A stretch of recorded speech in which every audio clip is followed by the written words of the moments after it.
I didn't believe in ghosts. Not until that night. It was late and I was alone in my old family home. The one we hadn't lived in since my mother died. I came back to sort through her things. But something felt off from the moment I walked in. The air was heavy, thick with a strange stillness. The house creaked and groaned as old houses do, but tonight the sounds felt different. More alive. As I moved through the hallway, I kept hearing whispers. Faint, barely audible, like someone murmuring just behind me. Every time I turned around, there was nothing, just empty, dark rooms. I told myself it was the wind or my mind playing tricks. But the whispers grew louder, clearer. They were calling my name. I tried to ignore it and focused on the attic, where my mother had stored most of her things. As I climbed the stairs, the air grew colder. I could see my breath in the dim light. When I reached the top, the door was ajar, though I was sure I had closed it. Inside, it was pitch black, except for the narrow beam of my flashlight.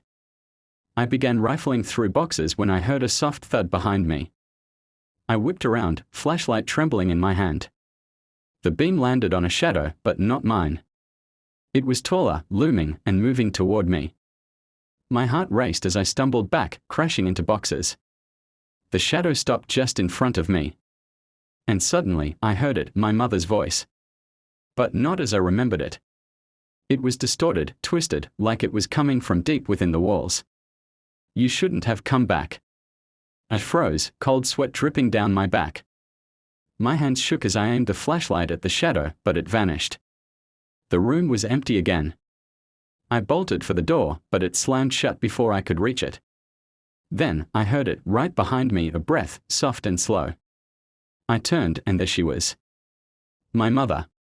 Pale, hollow-eyed, her face twisted in a grotesque, silent scream. Her hand reached out toward me. I screamed, throwing open the door and fleeing down the stairs. Out of the house, never looking back. But even now, every night, I still hear the whispers.